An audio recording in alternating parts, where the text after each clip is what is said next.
प्यारे बच्चों, कक्षा 10 की मैथ एनसीईआरटी से संबंध मैं एक्सरसाइज 1.1 लेके आया हूं।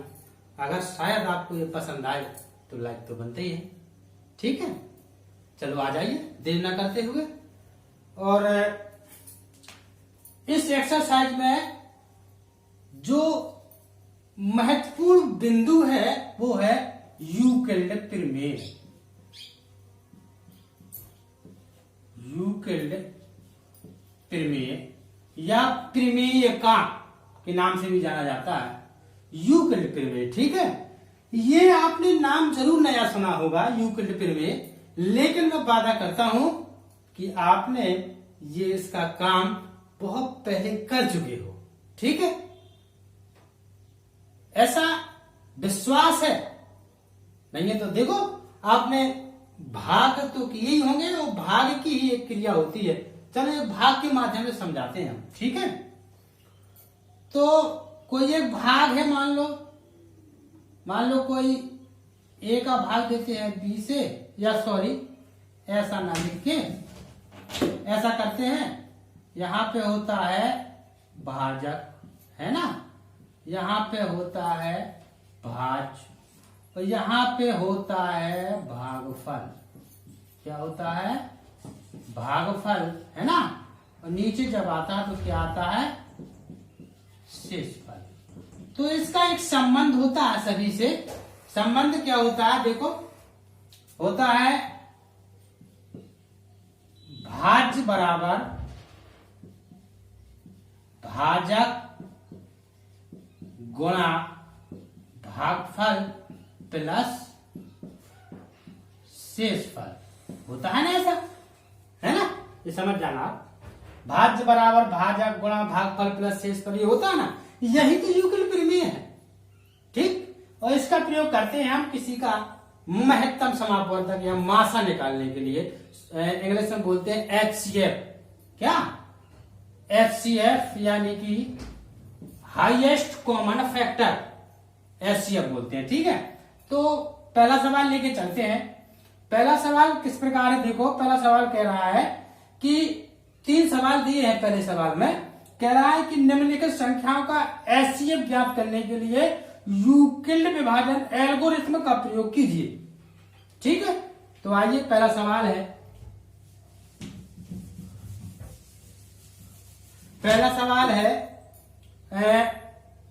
135 और 125। 135 और 225, सॉरी 225, इसका मासा निकालना है, वो भी यूक्लिड प्रमेय से। ठीक है, आप ऐसा करिए, उसी प्रकार भाग दीजिएगा। छोटी संख्या का हमेशा बड़ी संख्या में भाग दिया जाता है। भाजक हमेशा कैसा होता है? छोटा होता है। तो चलो यहां देते हैं 135 का भाग देते हैं 225 में। कितनी बार जाएगा? एक बार जाएगा ना। 135 घटाया 0, 9, ऐसा बचा, है ना। तो देखो, यूक्लिड प्रमेय, चाहे हम लिख दें यहां पे यूक्लिड प्रमेय से। ठीक है, ये आपका भाजक है। क्या है? ये आपका क्या है? भाज्य है। ये क्या है? भागफल है। और ये क्या है? शेषफल है ना। तो इसकी क्रिया क्या होती है? भाज्य बराबर, है ना, भाजक गुणा भागफल प्लस शेषफल। ठीक, रखते हैं इसमें। भाज्य कितना है? 225। भाजक कितना है? 135 गुणा भागफल आया 1 प्लस शेषफल आया 90। कितना आया? 90। ठीक है, और ये क्रिया हम तब तक करते रहते हैं जब तक ये शेषफल 0 ना हो जाए। क्या हो जाए? 0। देखना, तो यहां पे हम लिख दें कि शेषफल नॉट इक्वल टू 0, मतलब शेषफल 0 प्राप्त नहीं हुआ। आगे फिर क्या करते हैं? ये जो भाजक है और शेषफल, इस पे क्रिया शुरू हो जाती है। यानी कि इसको भाजक मान लेंगे, इसमें भाज्य मान लेंगे। देखो कैसे कर देते हैं, 90 का भाग देते हैं 135 में, है ना। तो कितनी बार जाएगा, 9 एकम 9 बचे 4, है ना, 5, है ना, ऐसा है। फिर उसी प्रकार लिखते हैं, बार बार मैं ये फॉर्मूला नहीं कह रहा हूं। 135 यानी भाज्य, भाजक है 90, भागफल है 1 और शेषफल है 45, ऐसा लिखना हर बार ये क्रिया। देखो अभी शेषफल 0 नहीं प्राप्त हुआ है, तो फिर से यही लिखेंगे, शेषफल नॉट इक्वल टू 0। अब इसी प्रकार आप इसका भाग इसमें दोगे, ठीक है। चलो यहां फिर हम दे देते हैं 45 का भाग देते हैं हम 90, 45 दूनी 90, 0 आ गया, बस फिर क्रिया खत्म। तो इसी प्रकार एक बार और लिखते हैं हम इसी प्रकार।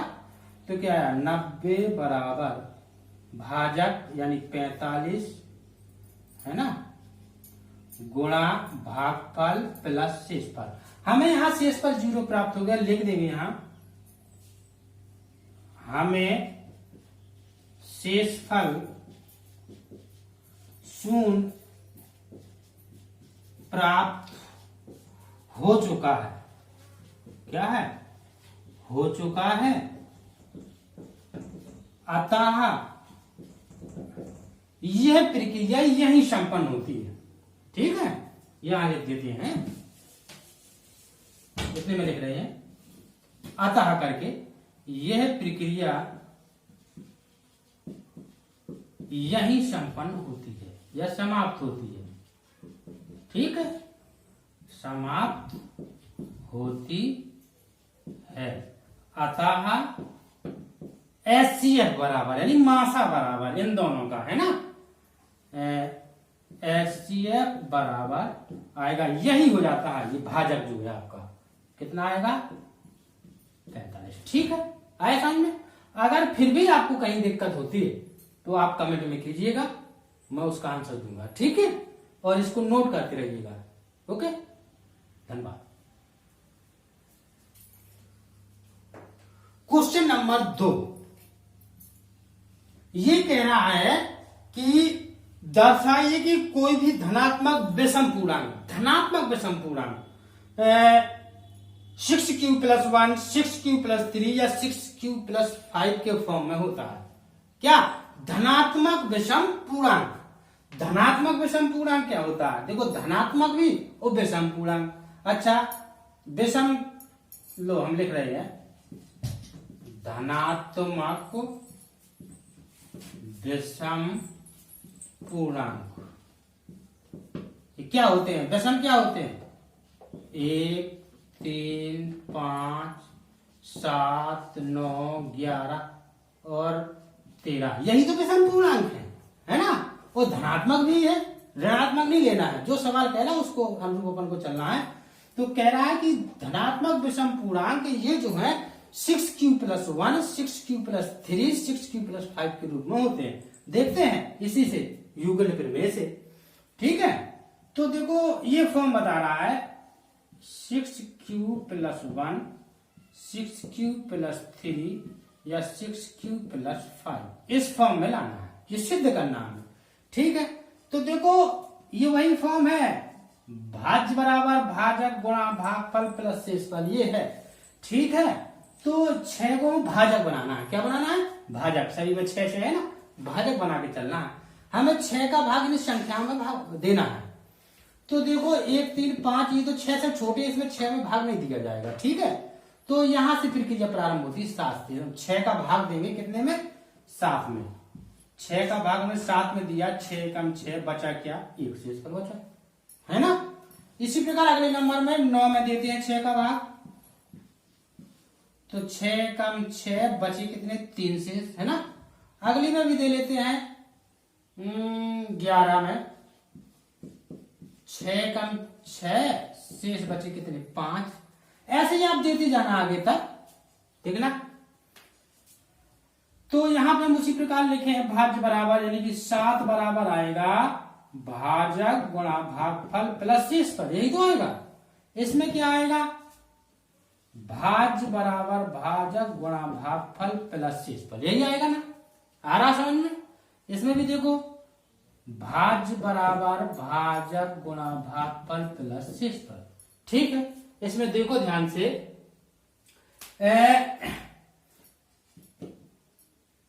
इसे हम क्यू लिखेंगे, क्या लिखेंगे, क्यू। क्यों, कोसेंट भागफल है ये, भागफल, अंग्रेजी में भागफल को कोसेंट बोलते हैं ना, तो क्यू से प्रदर्शित कर सकते हैं, किसी भी संख्या से प्रदर्शित कर सकते हैं।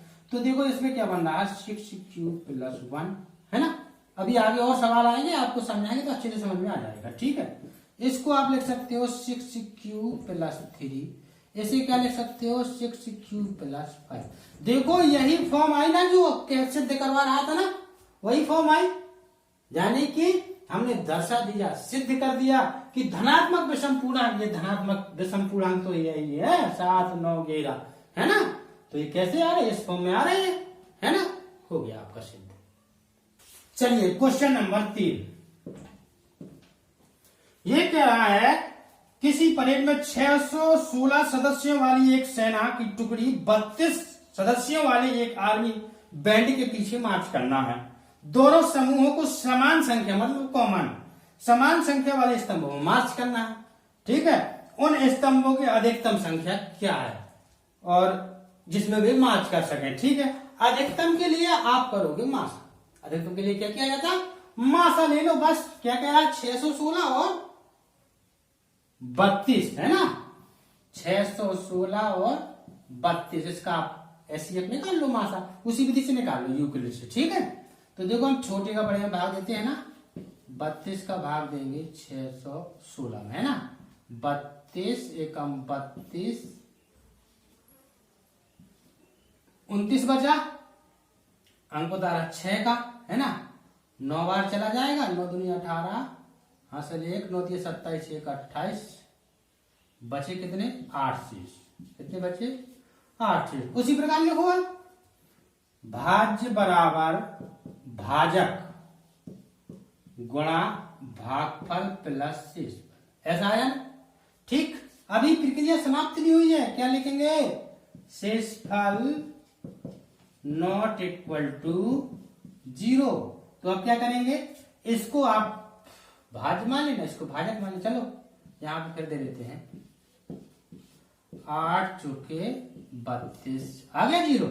चलो लिखो यहाँ पे भाज्य बराबर भाजक गुणा भागफल प्लस शेषफल, यहां में 0 प्राप्त हो गया। उसी प्रकार फिर लिखेंगे शेषफल 0 प्राप्त हो चुका है, अतः यह प्रक्रिया यही संपन्न होती है। क्या होती है, संपन्न होती है, ठीक है। अतः एचसीएफ बराबर कितना आएगा 8। ये आपका क्या है उत्तर है। सामने लाइक करते रहिएगा, कमेंट जरूर कीजिएगा, ठीक है। और इस चैनल को सब्सक्राइब भी कर लीजिएगा, रविंद्र राग के नाम से है, ठीक है, ताकि आपका आने वाला हर वीडियो का नोटिफिकेशन आपके सामने हो, ठीक। चलिए क्वेश्चन नंबर 4, क्वेश्चन नंबर 4 जो कह रहा है वो कह रहा है कि यूक्लिड विभाजन प्रमेय का प्रयोग करके दर्शाइए कि किसी धनात्मक पूर्णांक का वर्ग किसी पूर्णांक m के लिए 3m या 3m प्लस 1 के रूप का होता है। यानी कि धनात्मक पूर्णांक का वर्ग, धनात्मक पूर्णांक जानते हैं आप, अभी धनात्मक अपन ने जो पिछला सवाल किया था धनात्मक विषम पूर्णांक, अभी आपको चलना है धनात्मक पूर्णांक, कोई भी धनात्मक पूर्णांक हो, ठीक है। तो आ जाइए धनात्मक पूर्णांक क्या होते हैं, 1 2 3 4 5, यही तो होते हैं, है ना। कह रहा धनात्मक पूर्णांक का वर्ग, वर्ग क्या हो जाएगा, वर्ग हो जाएगा 1 का वर्ग 1, 2 का होता है 2 दूनी 4, है ना, 3 त्रिका 9, 16 आएगा, 5 का होता है 25, ऐसे ही है ना। तो क्या करना है कह रहा है जो किसी m के लिए, पूर्णांक m के लिए 3m या 3m प्लस 1 के फॉर्म में होता है, यानी कि यहां लिख देते हैं 3m या 3m प्लस 1 के रूप में होता है। ये हमें सिद्ध करना है। चलो, ये आपका भाजक हो गया, पिछले जैसा है। तो हम क्या करेंगे, 3 का भाग देखो यहां से देंगे, एक में तो जाएगा नहीं। पहला नंबर लेते हैं 4, 3 का भाग दिया, 3 एकम 3 बचे 1, है ना। इसमें देख लो 9 में 3 तिरका 9 बचा कितना 1, ये भी हो गया। 16 में आ जाएंगे, 3 5 15 बचा 1, है ना। इसमें भी कर लो, 3 8 24 बचा कितना 1, है ना। यहां आपका 0 बचा था, सॉरी, है ना। तो देखो ये क्या होगा आपका भाज्य बराबर वही, भाज्य बराबर भाजक गुणा भागफल प्लस शेषफल। भाज्य कितना 4, भाजक कितना 3, भागफल 1 प्लस शेषफल 1। इसमें देखो भाज्य बराबर यानी कि 9 बराबर भाजक गुणा भागफल प्लस शेषफल, यही तो होगा। इसमें भाजक गुणा भागफल प्लस शेषफल, है ना। और यहाँ भाज्य बराबर भाजक गुणा भागफल प्लस शेषफल, ऐसे तो होगा, है ना। तो देखो 4 बराबर ये क्या आएगा, देखो इसे हम m करेंगे, क्या करेंगे, ये आपका भागफल है ना, कोशेंट लिखते हैं थे। m के लिए कह रहा तो हम m लिखेंगे, ठीक। q के लिए कहता तो हम q लिख देते। तो यहां हो जाएगा 3m प्लस 1, यहां हो जाएगा 3m प्लस 0 या 3m, है ना। यहां पे जो होगा आपका 3m प्लस 1, है ना। और यहां पे होगा 3m प्लस 1। देखो आप सिद्ध हो गया। धनात्मक पूर्णांक का वर्ग इस फॉर्म में होता है 3m या 3m प्लस 1। देखो ये 3m प्लस 1 है, ये 3m है, ये 3m प्लस 1 है। इसके अतिरिक्त और कुछ आएगा ही नहीं, ठीक है। तो सिद्ध हो गया, ठीक है। क्वेश्चन नंबर 5, ये आपका पिछले चौथे जैसा है। ये कह रहा है यूक्लिड विभाजन प्रमेय का प्रयोग करके दर्शाइए कि किसी धनात्मक पूर्णांक का घन, उसमें वर्ग था, धनात्मक पूर्णांक का घन 9m प्लस 1 या 9m प्लस 8 के रूप में होता है। तो ऐसा करो, लो धनात्मक पूर्णांक ले लो। धनात्मक पूर्णांक क्या होते हैं, वही 1 2 3 4 ऐसे करके ले लो, ठीक है। और घन कह रहा है, घन मतलब उसी का 3 बार गुणा, है ना। ये होगा 1 का 1, 2 दूनी 4 दूनी 8, आया समझ में। 3 का 9 दिया 27, 4 चुके 16 चुके 64, ऐसा होगा, है ना। तो कह रहा है ये जो फॉर्म होता है वो कह रहा है 9m प्लस 1, है ना। 9m प्लस 1 या 9m प्लस 8 के रूप में होता है, सिद्ध करते हैं, ठीक है। तो देखो यहाँ पे भाजक आपका कितना है 9, तो 9 से हम नीचे ले नहीं सकते, यहां से करेंगे, ठीक है। एक और कर लो, 5 का होता है 125, ठीक है। तो हम यहां 27 से शुरू करेंगे, ठीक है। 9 का भाग देते हैं 27 में, 9 तिया 27 बचा शेष पर 0। 64 में देखते हैं, 9 7 63, है ना। बचा कितना 1, 9 का भाग देते हैं 125 में, 9 एकम 9 3 35 और 9 तिया 27 बचे कितने शेष पर 8। देखो वही लिखते हैं भाज्य बराबर, यानी कि 27 बराबर भाजक गुणा भागफल प्लस शेषफल, ऐसे लिख सकते हैं। इसमें क्या करेंगे, भाज्य बराबर 64 बराबर भाजक गुणा भागफल प्लस शेषफल। इसमें भाज्य बराबर भाजक गुणा भागफल प्लस शेषफल, ऐसा नहीं। अब देखो ये आपका Q है या M कह लो, है ना। ये यहाँ पे आप m पुट कर दो, 9m प्लस 0 अतः 9m, है ना। इसमें क्या होगा 9m प्लस 1, इसकी जगह m पुट कर रहे हैं, ठीक है। और यहाँ क्या होगा 9m प्लस 8। देखो उसी फॉर्म में आ रहा है क्या, है ना। इसके अतिरिक्त और कोई फॉर्म आ नहीं सकता, ठीक है। तो ये आपकी एक्सरसाइज 1.1 यही समाप्त होती है, ठीक है। और इसे पुश करके नोट कर लीजिए करो, ठीक है। और अगले भाग में हम आते हैं एक्सरसाइज 1.2 में मिलेंगे, ठीक है। तब तक के लिए बाय।